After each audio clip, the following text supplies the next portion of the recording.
Madame, Monsieur, bonsoir. Aujourd'hui, les Sport Co à l'honneur du football avec la fin de la Coupe d'Afrique des Nations et la consécration du Sénégal. L'Algérie a atteint les quarts de finale dans une finale qui ne fait pas honneur à l'Afrique avec tout ce qui s'est passé sur le terrain. Il y aura également du handball, le handball avec l'Algérie qui se rate lors de sa première sortie, battue par le Nigeria. C'est historique pour les Nigérians. Pour en parler aujourd'hui, eh bien avec nous, Monsieur Abdeslam Ben Morsoula. Bonsoir Abdeslam. Bonsoir. Ancien international, capitaine de l'équipe d'Algérie, la grande génération des années 80. Merci encore d'être avec nous pour parler football parce qu'il a une expérience africaine. Il a travaillé au Sénégal, il a travaillé en Côte d'Ivoire également et au Rwanda. C'est Djilali Balou, l'ancien coach de l'USM Khanchla. Merci tous deux d'avoir répondu à l'invitation. Merci, bonsoir Maman. Bonsoir. Bonsoir. Ali Hamouche, bonsoir. Bonsoir Maman, bonsoir à nos invités. Eh bien voilà, on y va. Alors tout d'abord, première réaction, après on ira sur le football, première réaction sur la défaite du handball. Je prends juste une première réaction. Oui. Parce qu'on a tous été surpris, battus par le Nigeria, 2 buts d'écart. Très grosse surprise. Et moi je retiens la déclaration de l'entraîneur adjoint à Rochelia qui a dit nous avons été surpris par cette équipe et nous n'avons pas su nous reprendre pendant le match. Et au moment où je vous parle, a débuté le match entre l'Algérie et le Rwanda. Qui devient un match crucial. Ah, il faut le gagner à tout prix. Surpris également, Djilali Balou, par les faits de notre équipe Comme je nationale. pense tous les supporters de notre sélection nationale de handball, je pense qu'on a été surpris. On ne s'attendait pas à cette défaite. En espérant, Inch'Allah, qu'on va rectifier le tir ce soir. Allez, pour faire être complet sur le tour de table, Ali Hamouche, tous les indicateurs, les déclarations des uns et des autres, disaient bon, tout se passe bien, en principe, on va avec cette grosse ambition. Une stat révélatrice, Mamal. 11 matchs entre le Nigeria et l'Algérie et 11 victoires pour l'Algérie face au Nigeria, d'où c'est la grande surprise. Et 8 fois lors d'un championnat d'Afrique et 8 victoires pour l'Algérie. Donc ça devient, on va dire, une défaite historique pour l'Algérie, non pas une victoire Et historique. un exploit pour les Nigérians. Pour les Nigérians. Bien évidemment. On en parlera puisque le match contre le Rwanda vient de débuter. On va parler football, fin de la Coupe d'Afrique des Nations, avec la consécration du Sénégal qui a battu le pays organisateur. Je le rappelle, ça s'est joué après prolongation dans cette confrontation. Alors, messieurs, juste 1-0, mais au-delà de la consécration du Sénégal, on va reparler. Tout ce qui s'est passé autour du terrain, c'est une mauvaise image que renvoie le continent. La Coupe d'Afrique des Nations, c'est la vitrine du football continental. Je pense que c'est honteux ce qu'on a vu. Je ne me souviens pas avoir vu. De mémoire, non, jamais. Moi, personnellement, je ne me souviens pas. De mémoire, je vais le dire, depuis 1980 et le match où l'Algérie était finaliste contre le Nigeria. Il y avait une pression terrible et il fallait que les Nigérians gagnent. Mais on n'a pas atteint ce niveau-là. Même en 1980, ce n'était pas à ce niveau-là où un gardien se fait quasiment, un gardien remplaçant se fait maltraiter par des ramasseurs de balles pour une serviette. Honnêtement, ça a été un cirque. On aurait dit que c'était un film, qu'on n'avait pas compris, c'était tout sauf du football. En plus de ça, c'était en plein match. C'est vrai, c'était en plein match. L'image que j'ai, c'est le gardien, troisième gardien du Sénégal qui tombe sur le terrain. Et puis les ramasseurs de balles en train de le tirer. 3 ramasseurs de balles. Il y avait même un officiel qui s'est mêlé de... Non, on n'a jamais vu ça, c'était vraiment honteux. Envahissement de terrain. Oui, Il y a eu. oui. Le pénalty a été tiré pendant que de l'autre côté du terrain, il y avait une bagarre entre, on va dire, quelques supporters du Sénégal et les forces de l'ordre du Maroc. Oui, scandaleux pour le football continental. Très mauvaise image. Et ce qui est terrible là-dedans, c'est que une compétition comme ça se prépare et a lieu grâce à des sponsors. Est-ce que c'est une image, belle image Le pays organisateur, encore plus le pays organisateur pensait tirer bénéfice de cette Coupe d'Afrique des Nations. Il avait mis tous les ingrédients de son côté, mais il ne pensait pas que le grain de sable allait venir de son équipe, de chez lui. C'est-à-dire ce grain de sable qui a enrayé cette machine. Ali Hamouche. Moi, je retiens la déclaration du sélectionneur sénégalais lors de la conférence d'après-match, où il dit ça donne une mauvaise image du football africain et ça va être plutôt s'impacter sur les joueurs africains qui jouent en Europe. Il a cité Sadio Mané, qui n'a pas gagné sur le Ballon d'Or. Il dit que c'est l'image de l'Afrique. Les joueurs peuvent être impactés sur les résultats à l'avenir et ça donne une très très mauvaise image de l'Afrique. Et par rapport à la serviette, on a accusé le gardien d'avoir... Mais arrêtons, on pense encore au gris-gris. Au gris-gris, mais c'est pas une histoire de gris-gris. Pourquoi on a essayé d'enlever la serviette au gardien de but? C'est tout simplement simplement parce qu'il y avait de la pluie.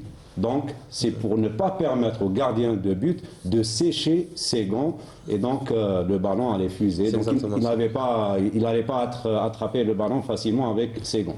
C'est tout ça. On aura tout tenté. On va revenir sur la consécration du Sénégal en images. C'est un sujet préparé par Walid Yousfi. Le Sénégal est champion d'Afrique pour la deuxième fois de son histoire. Un sacre mérité après sa victoire en finale contre le pays organisateur, le Maroc. Durement acquis après des décisions arbitraires et une atmosphère jugée hostile par la délégation sénégalaise. Dès la veille de la finale, les Lions de la Teranga ont dénoncé les conditions de leur prise en charge. Des vidéos largement relayées sur les réseaux sociaux ont montré des conditions d'hébergement difficiles et des problèmes logistiques affectant aussi bien les joueurs que les supporters sénégalais. Tout au long du match, les décisions de l'arbitre étaient à l'image de cette CAN 2025 organisée par le Marzane, largement en faveur de l'équipe marocaine. Le Sénégal a ouvert le score pendant la deuxième mi-temps, mais le but a été refusé par l'arbitre. Quelques minutes plus tard, un penalty a été accordé au Maroc, une décision vivement contestée par le camp sénégalais. En signe de protestation, les joueurs du Sénégal ont brièvement quitté la pelouse avant de reprendre le jeu. Le penalty a finalement été manqué par Brahim Diaz sur une panenka, marquant ainsi un tournant dans la rencontre. Le Sénégal a inscrit le but décisif pendant les prolongations et a résisté jusqu'au coup de sifflet final et devient ainsi champion d'Afrique au terme d'une CAN marquée par de nombreuses critiques, notamment sur l'arbitrage et l'organisation. Le Sénégal inscrit ainsi son nom au palmarès de la CAN 2025, rappelant que quelles que soient les circonstances, les trophées se remportent avant tout sur la pelouse. Ça, c'était sur la consécration, les conditions dans lesquelles les Sénégalais ont gagné cette Coupe d'Afrique des Nations. Deuxième étoile pour le Sénégal. Moi, je vais rester avec vous. La veille du match, on a vu l'équipe sénégalaise livrée à elle-même, livrée en pâture au public. Le pire aurait pu arriver lors de leur arrivée pour disputer cette finale la veille du match. Deuxièmement, on l'a vu également, les joueurs qui ont été intoxiqués. 3 joueurs qui n'ont pas pu aller jouer cette finale. L'arbitre, Acho, service commandé. Toutes ces conditions ont fait que cette Coupe d'Afrique des Nations, il y a eu beaucoup de tricherie, comme on sait dire. On a laissé entendre, oui, mais ça triche, le jeu de coulisses, les arbitres désignés. Également, lors de la balade de la veille de match, les Sénégalais sont sortis tout seuls, sans sécurité, pour faire la balade en dehors, tout autour de l'hôtel. C'est-à-dire, on voulait à tout prix gagner, quoi. Je pense que il faut vraiment être fou pour se dire que non, ça a été honnête depuis le début. Non, je pense que chaque match du Maroc, il y avait une problématique avec l'arbitre. Ça commençait déjà sur le match du Mali, le premier, et ça finit sur le dernier match du Sénégal. Mali, Tanzanie, Cameroun, pour Sénégal. Pour pas citer toutes les équipes, ouais, bien sûr. Et 120 minutes de jeu, je crois, en demi-finale. Parce que le but sénégalais était valable. Et le penalty, il était tout autant, il n'y a pas de problème. Oui. Mais c'est le but qui a posé problème, but refusé. Mais au-delà de ça... Et la VAR, il ne va pas voir la VAR. Absolument. Laisse le but, va voir la VAR, tu refuses le but, c'est plus crédible. Mais le refuser comme ça a été un peu...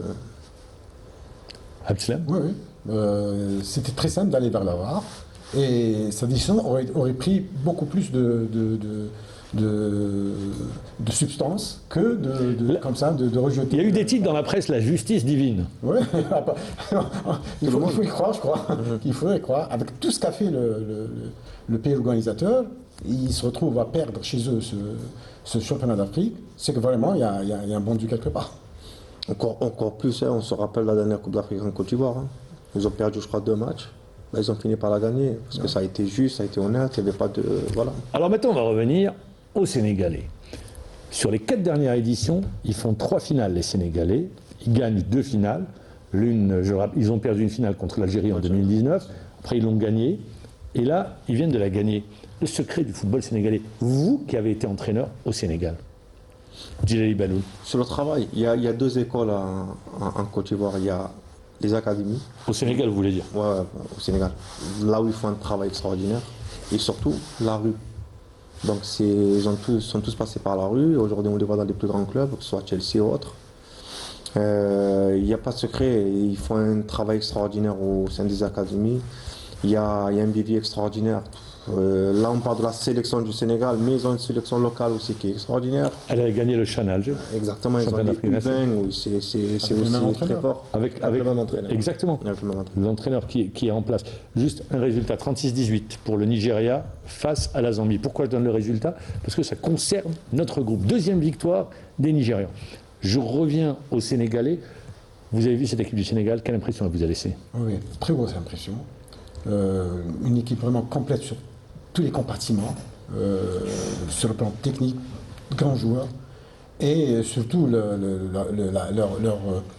présence et leur volonté d'aller dans les Hong. C'est extraordinaire.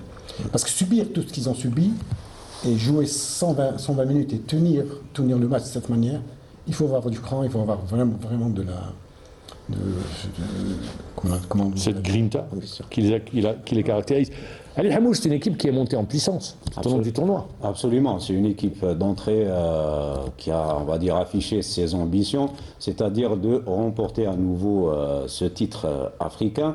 Et je pense que le secret de la réussite sur cette Coupe d'Afrique des Nations, M. Djilali Baloul m'a peut-être partagé cet avis, c'est ce mix entre les anciens, les cadres qui sont toujours là, Koulibaly, Sadio Mané, Pape Gueye, ils sont toujours là, mais il y a également une nouvelle génération qui monte en puissance, avec Ibrahim Ba qui évolue au Paris Saint-Germain. Donc c'est des joueurs qui viennent, on va dire, concurrencer les anciens. Donc Pape Thiaw a réussi ce mix entre anciens et nouveaux.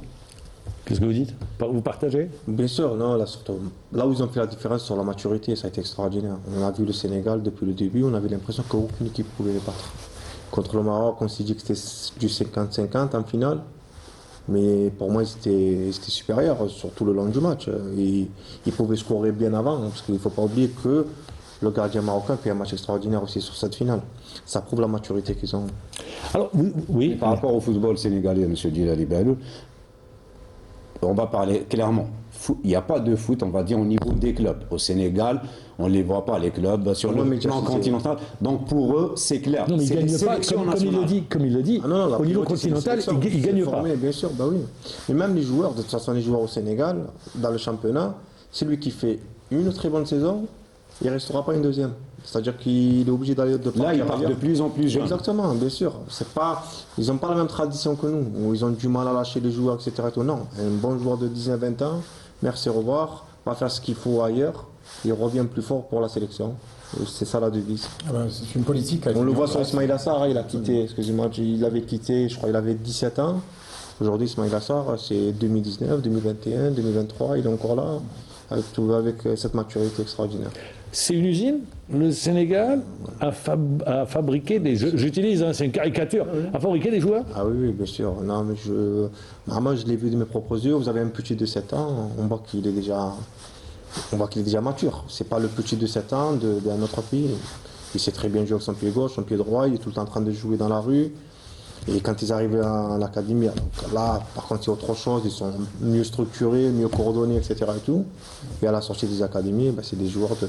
Donc lui, il y a cette collaboration entre les académies et des clubs européens qui permettent à ces joueurs, on va dire, d'avoir... Le meilleur exemple, c'est Sadio Mané, Sadio Mané, ouais. qui a atterri à Metz. Là-bas, j'ai Génération Foot, Metz, l'Autriche. L'ami Camara également. L'ami Camara, ouais. Il a Génération Foot, Metz, Monaco, Ismaïla Sarr. Ismaïla Sarr, c'est Génération Foot aussi, Metz, après Rennes, Watford. Non, mais il y en a. Mais c'est un exemple qui ne peut pas être généralisé partout. Chez nous, on ne peut pas, on va dire, opter pour une telle stratégie. On va se dire, on va baser sur les sélections et oublier les clubs. Non, mais nous, c'est différent, c'est notre monde. C'est notre football, c'est notre culture, c'est notre réflexion. Non, au Sénégal, ils ont une ligne de conduite, ils savent où aller. Le résultat est là. Est-ce que c'est possible d'avoir un mix des deux, de dire nos clubs vont sur la scène continentale, mais également la formation? Il y a le Paradou qui forme chez nous, mais pour les autres clubs, beaucoup moins.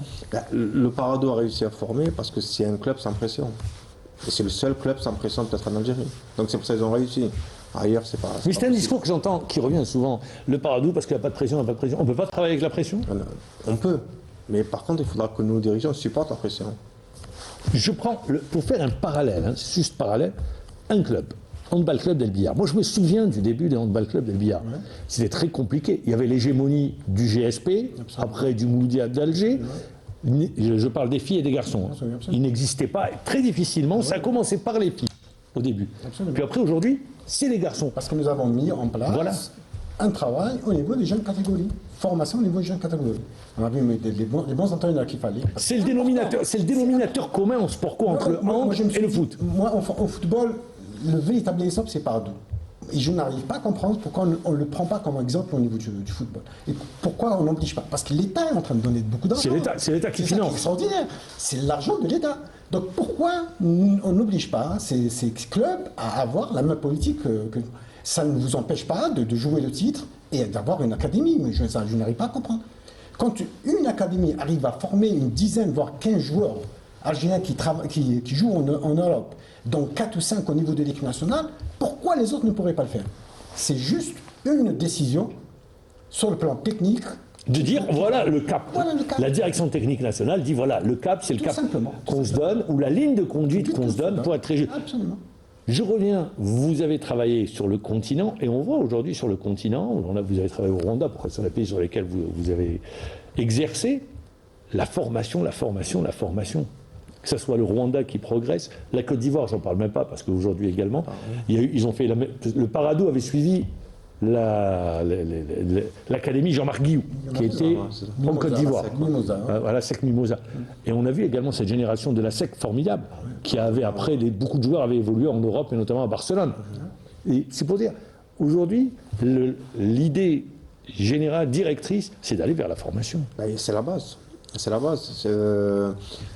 Si on veut exister. Sur les volumes d'entraînement, par exemple, on n'y est pas sur le volume Volume d'entraînement. d'entraînement, la qualité. Ouais, La qualité de l'entraînement. Qu'est-ce qu'on Sur le apprend aux travail jeunes? psychologique aussi, il y a beaucoup de choses. C'est pas que du football, c'est comment faire. c'est un de ces ensemble, joueurs c'est un des ensemble. hommes. Oui, à 17 ans, il faut que ce soit des hommes. Et on est dans le même problème au niveau du handball. Les académies fédérales peuvent être une solution. Peuvent être une solution, oui. Mais Ça passe par les clubs, ça passe par les clubs. Il n'y a pas de secret, c'est les clubs. C'est pas les la clubs. fédération de former C'est les clubs. C'est les clubs. Elle peut le faire. Ils ont les moyens de le faire. Ils ont les moyens de le faire. On a vu, il y a des exemples à l'étranger. Oui, d'accord. Mais ce n'est pas le seul moyen. C'est les clubs. Et c'est la similitude entre le foot et le hand. Hein. Absolument. Absolument. On le voit aujourd'hui, en hand, on voit la progression de certaines nations du continent. L'exemple, on peut citer les Nigérians, les Guinéens, même s'ils ont été battus par la Tunisie. Donc on peut citer des exemples où il y a un travail qui se fait en matière de formation. Vous avez travaillé en Côte d'Ivoire également. Quand on regarde cette Coupe d'Afrique des Nations, il y a toujours très compliqué pour le pays vainqueur de pouvoir remporter le titre une deuxième fois. Seuls les Égyptiens l'ont fait 3 fois. Honnêtement, oui, mais quand on voit le Sénégal depuis 2019 jusqu'à maintenant, on a l'impression quand même que même s'ils ne la gagnent pas, on va dire c'est la compétition d'après, ils sont encore présents. Ils sont encore présents. Ouais, ils sont encore Ils sont présents. finalistes. Parce que je crois que sur la dernière en Côte d'Ivoire, ils ont été demi-finalistes. Demi-finaliste. Demi-finalistes, ouais. Donc après, c'est vrai que c'était presque. Mais non, je pense que c'est une continuité, c'est une génération, c'est beaucoup de... Mais je rappelle juste que l'année où ils gagnent la Coupe d'Afrique des Nations, le championnat d'Afrique des Nations des locaux, les filles également, les U20, les U20, donc U17, les U17, ils ont raflé toutes les compétitions. Même en beach soccer, ils ont été champions d'Afrique. Ils ont raflé toutes les compétitions. Honnêtement, je leur tire mon chapeau parce que ils travaillent énormément. Et aujourd'hui, le résultat est là et on les attend en Coupe du Monde. On attend, on va voir ce qu'on va faire. Alors concernant notre équipe nationale, puisque c'est la fin, quart finaliste, sortie par le Nigeria, si vous deviez résumer le parcours de l'équipe nationale, qu'est-ce que vous dites? Allez-y, Diaye Baloul. Honorable. Oui, correct, moi je dirais correct. Ouais, honorable parce que, on va dire, on rate un match. Contre le Nigeria. Voilà, c'était un quart de finale. Ça ne réussit pas actuellement le Nigeria. Ouais. C'est vrai qu'ils ont été très forts sur ce match-là, le Nigeria. Ils ont été vraiment très très forts. Après, peut-être que si dès le départ on marque, peut-être que le match c'est plus le même. Même si je pense qu'on aurait marqué d'entrée, je pense que sur ce match-là ils étaient beaucoup plus forts. Il faut le reconnaître. D'ailleurs, même nos joueurs ils l'ont reconnu. Ouais, ils l'ont reconnu. Après, c'est honorable quand même. Ça. Pour vous, c'est un passage de témoin entre une génération et une nouvelle génération? Moi je pense, oui. Oui, je pense. Et c'est en train de bien se faire. Surtout pas casser cette dynamique. Cette dynamique. On est dans une très belle dynamique, il faut laisser faire. Il faut laisser faire. Il faut laisser faire. Il y a de très bons jeunes qui arrivent derrière.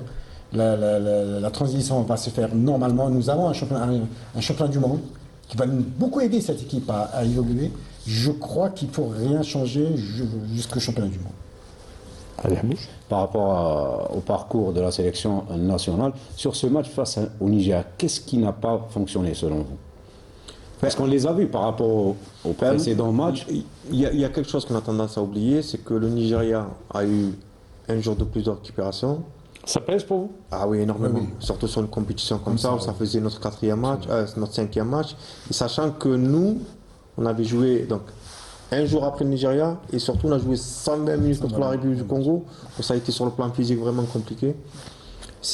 Physiquement, je pense que ces personnes n'ont pas existé. La différence s'est faite pour vous physiquement sur ce sur match? le plan- Oui, sur le largement. plan physique, absolument. Bah, quand on voyait un joueur Quand du on- Nigeria quand- accéléré, on avait l'impression que. Voilà. Vous avez du plomb dans les jambes? Bah oui, on le voyait. C'était le problème de cette équipe. Si sur le plan physique, on n'arrivait pas à avoir Le combat. le combat qu'il Ouais, fallait, le combat.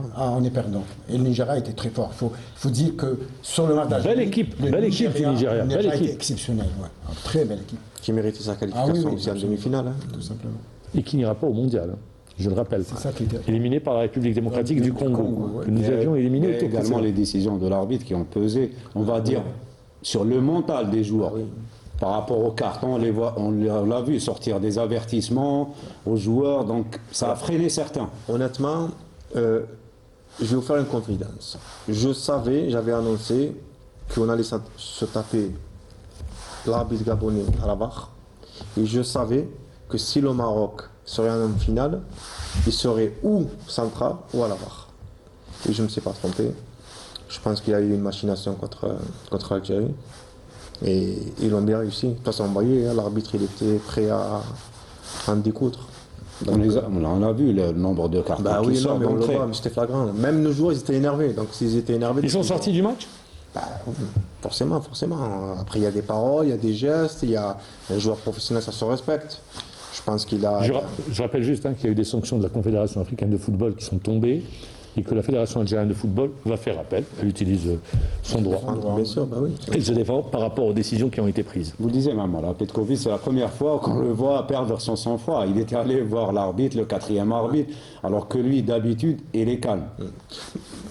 Juste un résultat à la mi-temps. L'Algérie mène 12-6, c'est du handball, devant le pays organisateur, le Rwanda. La mi-temps, nouvelle, ouais. 12-6, 6 buts d'écart. Très bonne nouvelle. Très bien, ouais. Bah, si on revient sur C'est le match, 19e minute, voilà, je me disais aussi, mais bon, 19e. bah, si on revient sur le match, alors, la question qu'il faut se poser, c'est pourquoi on n'est pas allé voir la VAR, tout simplement. Va voir la VAR, tu la refuses. Tu refuses le pénalty, il n'y a pas de débat. Il y a rien à dire, ouais. La décision elle a été prise, c'est la décision de l'arbitre, il n'y a pas de souci. Mais pourquoi ne pas aller voir la VAR? Ah ben justement, la VAR, l'introduction de la VAR, c'est pour réduire les erreurs en matière d'arbitrage, ce qui n'était pas le cas sur cette Coupe d'Afrique des Nations. L'utilisation de la VAR s'est faite eh bien, pour permettre au pays organisateur, ou pour avantager le pays organisateur dans cette stratégie d'aller gagner la Coupe d'Afrique des Nations. On va passer au handball, voilà donc pour la Coupe d'Afrique des Nations. Je rappelle qui aura lieu dans 2 ans, et puis après on passera à 4 ans. Et dans 2 ans, ce sera 3 pays qui vont l'organiser, l'Ouganda, la Tanzanie et le Kenya. Ça sera pour la première fois sur 3 pays, après on passera sur 4 ans. Et d'ailleurs, beaucoup de présidents de fédérations ont été étonnés de la décision. Beaucoup ont dit, j'avais écouté Claude Leroy qui disait, je les avais rencontrés dans l'avion, et beaucoup ont été surpris par la décision qui a été annoncée par le président de la Confédération africaine de football de changer la périodicité de la Coupe d'Afrique des Nations. Mais ça, c'est un tout autre débat. On va passer au handball. Vous l'avez dit au tout début de cette émission, Abdeslam Ben Morsoula, vous avez été surpris par la défaite contre le Nigeria. Ali Hamouche disait, elle est historique pour l'Algérie. C'est une défaite qui ne risque pas de s'oublier. Et c'est la première fois, c'est un exploit pour les Nigérians. Là, on mène devant le Rwanda, on est en train de se ressaisir. Mais au-delà du résultat de cette défaite contre le Nigeria, est-ce qu'elle n'est pas, cette défaite, symptomatique de la situation du handball national? Avec un fossé qui est en train de se creuser avec l'Égypte, parce que je le dis, il y a l'Égypte et les autres aujourd'hui. Absolument. Ce qui est terrible dans tout ça, c'est que c'est une situation qui perdure depuis 20 ans. On en a parlé une dizaine de fois. Et on n'arrive pas à véritablement aller régler les véritables problèmes du handball algérien. Et le véritable problème du handball algérien, c'est la composante, d'une manière générale, la composante de cette Assemblée générale qui n'est pas au niveau de ce que le handball mérite. Juste après la décision et la prise de parole du président de la République, quand il a parlé de handball, Je rappelle que c'est un dossier, je vous interromps, hein, pour rappeler que c'est un dossier qui a été pris en main par le premier magistrat du pays, le président de la République, avec des orientations qui ont été données justement pour une feuille de route qui devait être tracée pour permettre au handball, eh bien, pas sur un laps de temps très court, Absolument. mais sur une durée moyenne, eh bien, de revenir déjà au premier plan au niveau continental. on avait parlé le président avait parlé de refondation du handball algérien. La refondation se refait à la base. Et là, c'est pas ce qu'on est en train de faire. On a commencé déjà par aller directement vers des élections. Des élections qui, on en avait parlé il y a une année, il y a 8 mois de ça. Je vous avais dit, Il faut aller vers des assises. bien sûr, parce que aller vers les élections, c'est remettre les mêmes gens, les mêmes dirigeants à la tête de cette Alors qu'il aurait fallu des mesures fortes, très forte. avec une feuille de route bien établie. Absolument, absolument. On aurait dû faire des assises, ramener des gens, ramener des spécialistes à travers toute l'Algérie et véritablement analyser la situation du handball et quoi faire par rapport à cette. Nous avons une assemblée générale qui n'est pas représentative du handball algérien. C'est à moitié président de club, moitié. Dans une assemblée générale, on connaît la composante d'une assemblée générale. C'est entre ligue et club. Absolument. À partir de là, chacun va regarder midi Ah, ça porte. à sa porte. Absolument. Or, on ne regarde pas l'intérêt général, c'est l'intérêt particulier. Or, chaque membre de l'Assemblée générale devrait être porté par l'intérêt général de la discipline. C'est là où toute la différence se fait. Absolument. Et là, c'est le grand problème est à ce niveau-là. Et là, je crois que Mourad Bousseb, c'est le président, Votre ancien est coéquipier. confronté à cette situation. Il est confronté à cette situation. Il est confronté à un bureau fédéral Issu de l'Assemblée générale. issu de l'Assemblée générale. Donc Et on retombe dans les mêmes problèmes. Et contre lequel il ne peut rien faire. Alors qu'à la limite, si on avait choisi le scrutin à liste, il aurait choisi sa liste en face d'une autre liste. Et là, il aurait choisi des gens avec lesquels il serait d'accord sur un programme pour avoir une responsabilité collective. Malheureusement, ce n'est pas ce qui s'est passé. Allez, à bouche. Moi, je voulais revenir par rapport à cette compétition, à ce championnat d'Afrique des Nations, avant l'entame de la compétition, sur le choix des joueurs. 12 sur les 18 qui ont été retenus, c'est leur premier championnat d'Afrique des Nations. Est-ce que ce n'était pas un choix risqué de la part du sélectionneur par rapport à une compétition aussi relevée? Non. On est dans un championnat, on n'est pas au championnat du monde, on est dans un championnat d'Afrique. L'Algérie, avec toutes les équipes, on a tout le temps été presque sur le podium. Une seule fois, on n'a pas été qualifié, c'était en 2004, en 2002, en Tunisie, mais c'était vraiment un accident malheureux. Mais on a besoin toujours de remettre du sang neuf dans une équipe. Et, Pour aller dans le même sens de ce que dit Abdeslam Ben Morsoula, il y a l'histoire. Il faut toujours revenir à l'histoire du handball. La génération de Abdeslam Ben Morsoula, 1981, si je ne me trompe pas, vous me rectifiez, c'était à Tunis. 1981, c'est une génération qui succède à une autre génération tout aussi talentueuse, qui était aux Jeux Olympiques de Moscou. Aziz Delouez arrive, première expérience en tant qu'entraîneur national, et il dit attendez, 12 nouveaux joueurs vont en Coupe d'Afrique des Nations. Eh bien, ça a été une expérience formidable parce qu'ils ont gagné la Coupe d'Afrique des Nations et la suite, vous la connaissez. Mais pour aller dans le même sens de ce que vous dites, on va écouter votre ancien coéquipier, entraîneur national, Salah Bouchkriou, sur l'ambition, les objectifs de notre équipe nationale.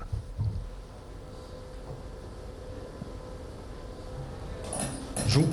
Parce que là, on n'est pas en train de représenter un club ou une ville, là, on est en train de représenter l'Algérie. L'objectif, c'est au moins y aller en finale, parce que la dernière fois, l'autre équipe a été en finale.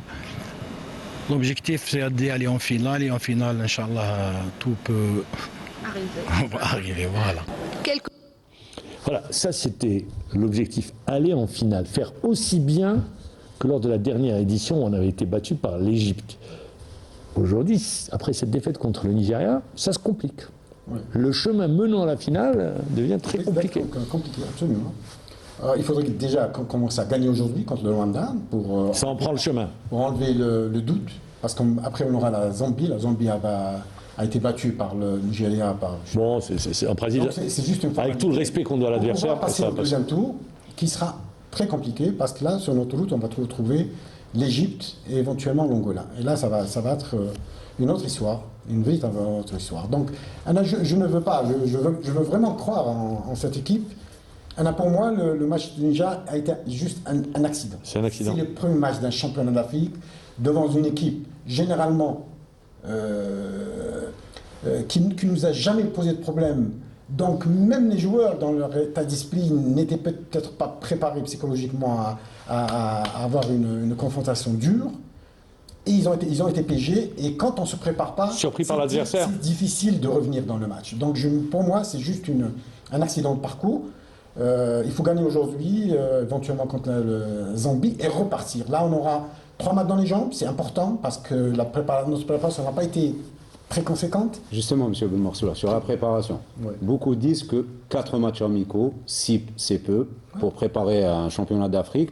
Et certains joueurs qui ont rejoint le groupe en retard, à l'image de Rodban et Abdi, qui n'ont que 2 matchs amicaux avant l'entame de la compétition. Absolument, absolument. C'est ça notre grand problème au niveau des fédérations depuis 20 ans, c'est qu'on dort pendant 8 mois, on se réveille à 3 mois des championnats d'Afrique. Cette fois-ci, il y a eu une petite complication, parce qu'il devait y avoir un entraîneur étranger.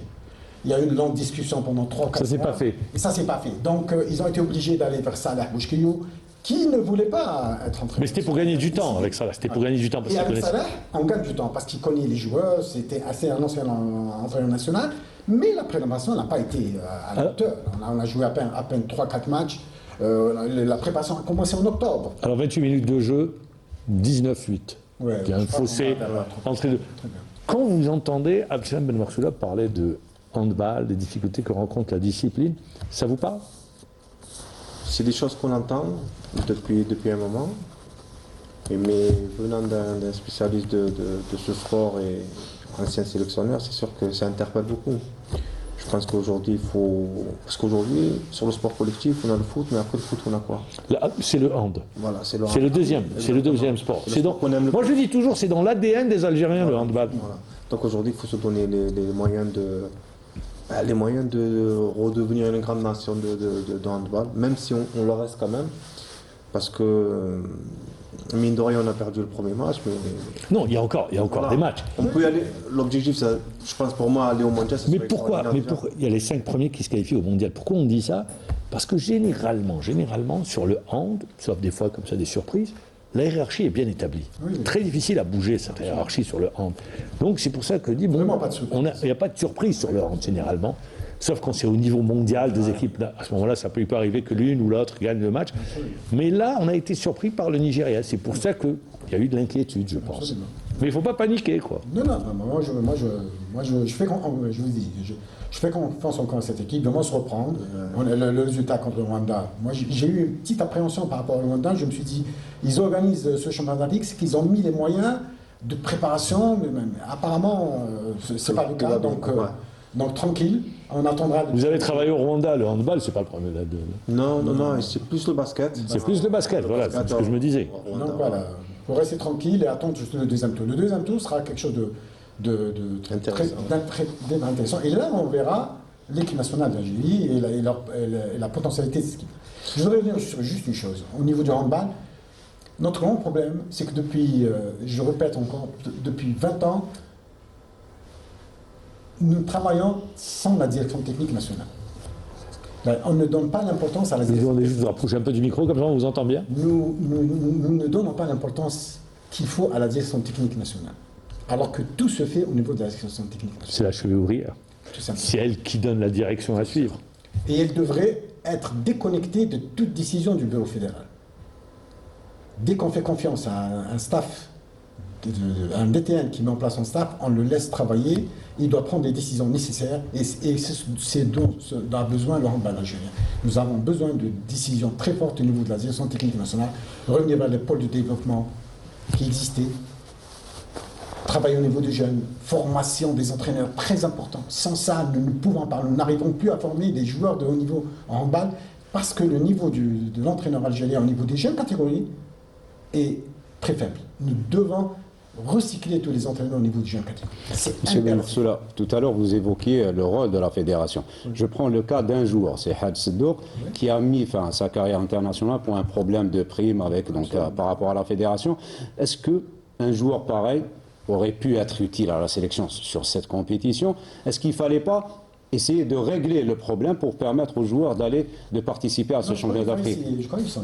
Oui, c'est un joueur important. C'est un joueur important en équipe nationale. Ils ont essayé de réussir. Mais lui avait pris une décision irréversible et il ne faut pas à chaque fois essayer de revenir parce que on a vu des jeunes joueurs, mais c'est ce jeune joueur, si on leur avait donné la formation nécessaire depuis l'âge de 12, 13, 14 ans, on est capable, moi je dis, de former des dizaines et des dizaines de joueurs de très haut niveau. Le handball, Kimagel Mahamad, c'est dans les gènes de l'Algérien. On joue du handball partout. Il y a des petits villages qu'on ne connaît pas et il y a une équipe de handball qui fait gîte. Moi, ce qui m'a toujours gêné, parce que je fais des comparaisons, j'aime pas vivre le passé, c'est bien, on tire le meilleur du passé, les enseignements à tirer, mais il y a des signes qui ne trompent pas. Et je le disais la semaine dernière, je me souviens, on était jeunes, quand on jouait des matchs de hand dans la rue, on prenait le nom des joueurs de l'équipe nationale. On se comparait à Lamjadani, on se comparait à Amara, on se comparait dans les buts à Al-Hashmi. Après, c'était votre génération également, Hamish, vous, et ainsi. En football, c'est la même chose. Or, quand les jeunes ne s'identifient plus quand je dis aux joueurs de l'équipe nationale, là il y a un problème. Ils jouent pour le plaisir de jouer, d'accord, mais il n'y a plus de modèle. Et c'est là où ça pose un problème. Quand vous entendez Abdeslam Ben Moursoula parler de la direction technique nationale et du rôle que doit avoir la direction technique nationale, c'est la même chose en foot également. C'est à l'identique. La feuille de route, elle doit être donnée par la direction nationale. Donc le président de la fédération, c'est une chose, la fédération, c'est une chose. Le bureau fédéral, c'est également. Le bureau de fédération, c'est une chose, mais la direction nationale, non. Il y a une feuille de route. C'est un pilier. Oui, bien sûr. C'est le pilier. C'est le pilier. C'est le pilier. Sur les aspects techniques. Bien sûr. Parce qu'on ne parle pas que de terrain, on parle de formation psychologique, on parle de beaucoup de choses. Comment faire des joueurs, des hommes, etc. etc. Non, et avant d'être sur le plateau, je discutais avec Dieye Balou, la formation des entraîneurs. Vous, là, ce qui est autre dénominateur commun entre le hand et le foot, c'est la formation des entraîneurs, et c'est là où le bas blesse. Bien sûr. La formation, et après la formation, le recyclage aussi. Parce que c'est bien d'être diplômé, mais après on fait quoi après moi je le dis en football, j'entends les CAF A, B, C, on a fait toutes les lettres de l'alphabet, mais on n'a pas résolu de problème. Ah non, il faut se recycler, il faut être à jour, le football évolue, donc nous aussi il faudra qu'on évolue. C'est pas avoir un diplôme et dire j'ai un diplôme et rester à la maison. Ouais. C'est à l'identique. C'est l'identique, absolument, absolument. Sur Facebook, j'ai vu une vidéo d'un club, une action de joueurs au niveau, ils avaient à peine 13-14 ans, passe au-dessus de la zone. Mais j'ai fait une petite remarque. J'ai dit, passe au-dessus de la zone à 12-13 ans, alors qu'on voyait des joueurs faibles techniquement. Il faut leur apprendre les ABC. Les ABC du handball avant. Cette phase de jeu, ça vient quand on a 10 ans d'expérience. Et le mal est à ce niveau-là. Et c'est les entraîneurs qui font ça. À la mi-temps, je vous interromps, 23-10, à la mi-temps. Voilà. L'Algérie est largement devant. C'est rassurant. Très rassurant. Non, très rassurant. Moi, j'étais pas très inquiet. Quand j'ai entendu l'entraîneur adjoint parler d'avoir été surpris, j'ai compris que les joueurs n'étaient pas préparés à avoir une confrontation de ce niveau-là. Et je pense que l'équipe va se le prendre. Il faut toujours croire à cette équipe nationale. Tant qu'ils sont dans une compétition, on est derrière eux. On en parle à la fin, on fera les... Non, mais là, on en a parlé. Pourquoi? Parce que, premièrement, c'est la même importance qu'on accorde au foot et au handball, aux autres disciplines également. On aurait pu tenir tout un discours si on avait gagné ce match-là. Vous savez, que ce soit en sport ou en foot, le discours évolue selon la situation, à l'instant T. peut-être qu'à l'instant T+1, on dira autre chose. On dira, bon, il a eu le nez creux, 12 nouveaux joueurs, on fera la comparaison avec 1981. J'ai fait cette déclaration par rapport à la déclaration des gens au niveau des réseaux sociaux. Ils vont tout de suite vers les clashs, c'est extraordinaire. Non, on n'a pas de retenue. Il faut garder le recul nécessaire. Absolument. Parce que, M. Boumoursoulet, il faut aller faire comme l'Égypte, aller vers ces tournois à l'international, des tournois de haut niveau, et prendre part à un maximum de stages qui sont organisés par la Fédération internationale de handball. D'ailleurs, on a raté un stage qui a été organisé par la Fédération internationale. Actuellement, c'est ce qui est en train de se faire. On a formé beaucoup de joueurs, d'entraîneurs, mais c'est des entraîneurs de l'élite. Et la chose la plus importante, c'est au niveau de la base. C'est les entraîneurs qui prennent en charge les écoles, les benjamins, et qui font n'importe quoi à ce niveau-là. Et quand on rate cette formation, on a des joueurs qui sont sur le plan technique complètement à côté de la chose. Quand un joueur n'arrive pas à avoir une course vers l'avant d'une manière correcte, les ABC de la course, quand il ne sait pas faire une réception et faire une passe, c'est ça qui est lamentable. Et avec ces joueurs-là, on ne peut pas arriver au niveau senior et se dire nous allons avoir un joueur de haut niveau. Il y aura toujours des manques. Absolument. Du retard. Donc oui, je suis d'accord par rapport à ça. On est en train de former les compétitions au niveau des seniors. Oui, il faut les avoir. Mais les compétitions au niveau des jeunes, on ne participe plus au niveau des compétitions des jeunes. On appelle les jeunes, les équipes nationales de jeunes ne vont plus au niveau des compétitions internationales. Jérémy Ballot, vous voulez intervenir? Moi, ce que je dis, c'est intéressant parce qu'il faut aller sur des stages, etc. Mais à un moment donné, tu dis, d'ailleurs, on a raté le dernier stage. Pourquoi on a raté le dernier stage? Et à partir de là, on va essayer de développer. Il n'y a pas eu de programmation. Il n'y a pas de programmation. Exactement, parce qu'après, L'Algérie n'a pas été inscrite à ce stage. Qu'est-ce qui est inscrit? C'est un programme de direction technique nationale. en fait, il y a des questions, mais il faut qu'il y ait des réponses. Parce que Absolument. comme ça, moi, c'est clair. Absolument. Monsieur Boumoursoulet, vous êtes bien au fait, on va dire, du handball, que ce soit local ou à l'international. Moi, je suis simple citoyen. Qu'est-ce qui fait la réussite? On parle de l'Égypte, il y a l'Égypte et les autres. Qu'est-ce qui a fait comment on peut expliquer, ou qu'est-ce qui a fait la réussite de l'Égypte? C'est quoi le secret? Le secret, c'est le travail. Ils ont mis en place, Voilà, juste un résultat. À un certain moment, on était au-dessus. oui. Et ils ont accompli le dernier championnat d'Afrique. Abdeslam, Oui. un résultat. 41-28. L'Égypte a battu l'Angola 41-28. L'Angola. C'est énorme. Oui. L'Angola, qui est actuellement 4e nation en Afrique, juste derrière l'Égypte. Voilà la différence. Ouais, la différence. Les Égyptiens ont mis en place un véritable travail. Ils ont mis les moyens, ils ont mis les hommes qu'il faut, les compétences qu'il faut, une véritable direction technique nationale. Et ils se sont dit, ils ont ramené un Allemand en 89, qui est venu C'était superviser lors du dernier championnat d'Afrique que vous avez gagné à Alger, entraîneur Aziz Derouaz. Il est venu, il a supervisé, il a commencé à travailler. Pendant 5-6 ans, on n'a pas entendu parler de ces choses. Mais ils ont commencé à la base. Et c'est ce qu'on doit faire maintenant. Arrêtons de dire l'équipe nationale. L'équipe nationale, on la connaît, on va aller au championnat du monde. Qu'est-ce qu'on peut gagner avec cette équipe nationale? Soyons sérieux. Est-ce qu'on peut faire ce qu'a fait l'Égypte, être demi-finale du championnat du monde avec impossible. Donc il faut se dire, on se calme, on redescend au niveau des U17, U15, U17 et on travaille. Et pour une fois, on se dit, attendons 4-5 ans de travail. Et d'ailleurs, il y a eu un match où on s'est fait humilier sur la dernière Coupe du Monde. Là. Oui, absolument. Championnat du monde, Absolument. c'est ça Avec cette équipe nationale, on ne peut pas avoir les résultats qu'a eu l'Égypte. Donc, tirons le frein, travaillons au niveau du jeu de catégorie et donnons-nous le temps de Abdeslam, travailler. vous parlez, vous donnez la question d'Ali Hamouche, c'est la réussite des Égyptiens. Vous l'avez très bien expliqué. Il y a un élément également que vous ne donnez pas. C'est qu'en Égypte, les clubs en matière de hand sont structurés. C'est à l'image, c'est des clubs professionnels. C'est professionnel. L'idée aujourd'hui, je ne sais pas si vous la partagez, qui est en train de germer et qui devrait, je l'espère, se concrétiser, c'est de dire, les clubs qui ont des entreprises publiques, eh bien, ils prennent une créée ou ils prennent une section de hand pour les mettre dans les meilleures conditions, comme les footballeurs.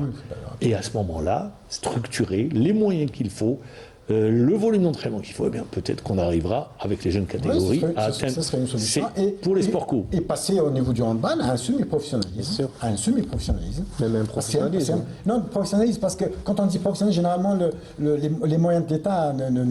Les Espagnols le font bien pour le basket, bah le oui. hand. Eh ben, pourquoi pas nous, Pourquoi nous, absolument. pour le hand, par exemple. À un degré moins bon, le basket, on ne réussit pas beaucoup au niveau international, ça reste très compliqué au niveau continental. Le volley, on peut le faire également. Je dis, il y a des pistes, il y a des chantiers à ouvrir en matière de réflexion. Il faudrait avoir cette réflexion, il faudrait avoir cette véritable réflexion par des séminaires au niveau du ministère pour voir pour chaque sport ce qu'il faut faire. Et c'est les gens du domaine, c'est les véritables handballeurs, c'est les handballeurs à travers toute l'Algérie. Parce qu'il ne faut pas, à travers toute l'Algérie, qui peuvent décider de cela pour revenir éventuellement à faire de véritables... Des pôles, qu'il y ait des pôles. Moi, je sais exactement ce qu'il faut faire. Mohamed, moi, pour le handball, je sais exactement ce qu'il faut faire. Est-ce qu'il faut Il faire faudrait que appel- les gens... Il faut convaincre les gens que c'est ce qu'il faut faire. Pour cela, je dis, il faut une direction nationale, Une direction technique. Quoi. technique nationale forte. Et qui a les prérogatives de la direction technique nationale. Et on peut réussir. En handball, on peut réussir. En 4-5 ans, on peut réussir. En 4-5 ans, on peut réussir.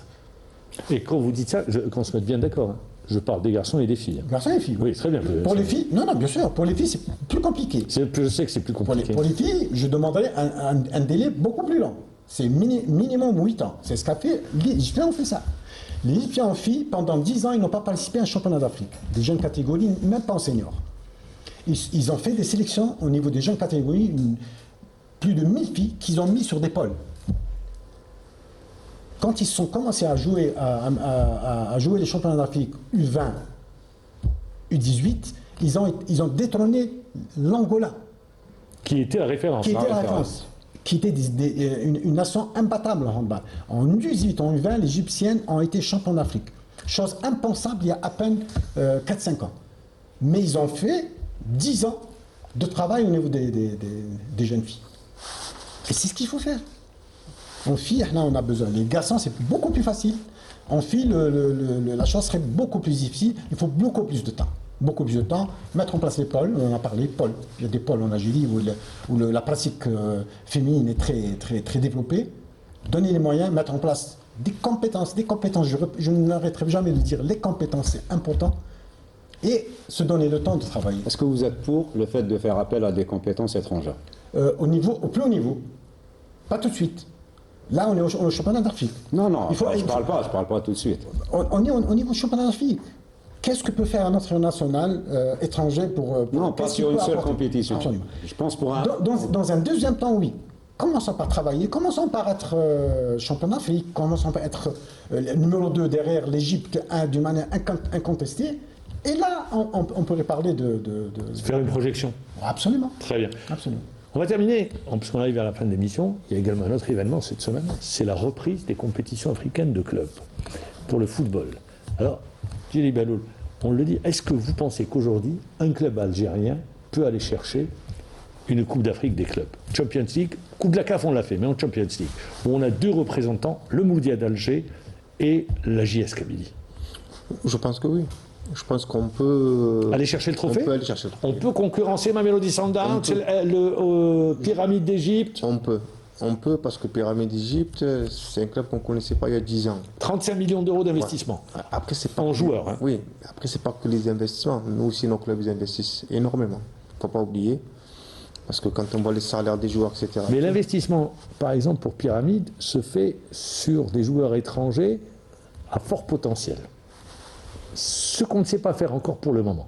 Même s'il y a des prémices, ici et là. Après, vraiment, la compétition africaine, c'est 8 matchs aller-retour en général. Donc je pense qu'on peut, on a les moyens l'année dernière, je pense qu'on a été catastrophique. Que ce soit le Moudia d'Alger ou le CRB, mais je pense qu'il y en a une qui était quart du finaliste, c'est ça? On a, en coupe de la CAF, on a non, réussi, Ligue des mais en Champions League, Orlando CAF, Pirates, je crois on a qu'il été élimine éliminé le par CRB, Orlando, ouais. qui a éliminé le Mouloudia. Orlando Le Pirates. Moudia, voilà. Donc, après, non, je pense qu'on a les moyens, il ne faut pas... Parce que ça se joue sur des détails. On a toujours l'espérance de Tunis et d'Égypte. Mais on peut, je pense, on a les joueurs, on a On a le public qui pousse, on a beaucoup de choses. Après, il faut y croire. Je pense qu'il nous faut juste un déclic. Moi, j'y crois en tout cas. Sur cette compétition, est-ce que le Mouloudia d'Alger et la JS Kabylie, on va dire par rapport aux résultats lors des 2 premières journées, est-ce qu'ils n'ont pas hypothéqué leur chance de qualification? Non, le Modja sont encore, on va dire, bien installés. La problématique, c'est la JS Kabylie. Je pense aujourd'hui avec un point. On rappellera que vous avez été entraîneur de la JS Ouais. Kabylie. Et il y a ce fameux match qui arrive. J'espère au moins qu'ils prendront. Contre les phares. Contre les phares. J'espère qu'ils prendront au moins 4 points sur les 2 prochains matchs. Et bien négocier les 2 derniers matchs. Après, ça serait malheureux que la JSK sur le premier tour. Ça serait vraiment un désastre pour notre football. Surtout pour un grand club comme la JSK. Alors, il y a également la Coupe de la CAF, je pense, une compétition où nos clubs peuvent briller. Ouais, ils sont réussis L'USMA a plutôt bien, montré ouais. le chemin. Il y avait également le CSC qui a montré le chemin. Mais ça reste toujours. On est en plus sur une période mercato. Ça bouge énormément. Est-ce que ça peut impacter le comportement de nos clubs? Pas plus que ça. Je pense pas plus que ça parce que Je vois que la JSK, par exemple, ça bouge énormément. JSK, ouais, C'est pour ça que je vous pose la question. Mais JSK, c'est différent. J'ai l'impression. L'USMA, ça également, ça bouge. Ouais, pas plus que ça. Pas plus que. On va dire ça se joue sur 3-4 joueurs, donc ça va. Après. Attendez, vous avez des joueurs clés quand même. Hein. Vous avez Bourhanchouch qui part. Vous avez Alilette qui est. Ça fait un moment déjà Il est qu'il parti. qu'il- Bon, voilà. Vous avez Alilette également qui dans l'axe central, ça reste important. C'est pour ça que je dis, est-ce que ça risque pas d'impacter? Non, moi je ne suis pas inquiet pour l'USMA ni pour le CRB d'ailleurs. Parce que. Je vous sens plus inquiet pour la JSK par contre. Plus pour la GSK. Voilà, parce que. Il faut faire un parcours sans faute jusqu'à la fin du premier tour. Dernière question, les compétitions africaines pour nos clubs en handball, hein, je dis bien handball. Ouais. Ouais, on n'existe plus. Hein, On n'existe plus. malheureusement. Ça fait 2-3 ans qu'on n'a même pas participé. Mais j'espère qu'on reviendra. C'est lamentable. Mais J'espère qu'on reviendra au plus haut niveau. absolument. Merci une nouvelle fois d'avoir été avec nous, Abdeslam Boumorsoula. J'espère qu'on va se retrouver pour peut-être parler de finale Ouais, Inch'Allah. en Coupe d'Afrique. Merci encore une fois, Djilali Belloul, d'avoir été Plaisir, avec merci nous. à vous, maman. Ali Hamouche, merci. On se retrouve à la semaine prochaine. Merci à toute l'équipe technique qui nous a accompagnés ce soir. Il ne me reste plus qu'à vous dire au revoir et à vous donner rendez-vous la semaine prochaine. Au revoir et bonne semaine. Bonne soirée.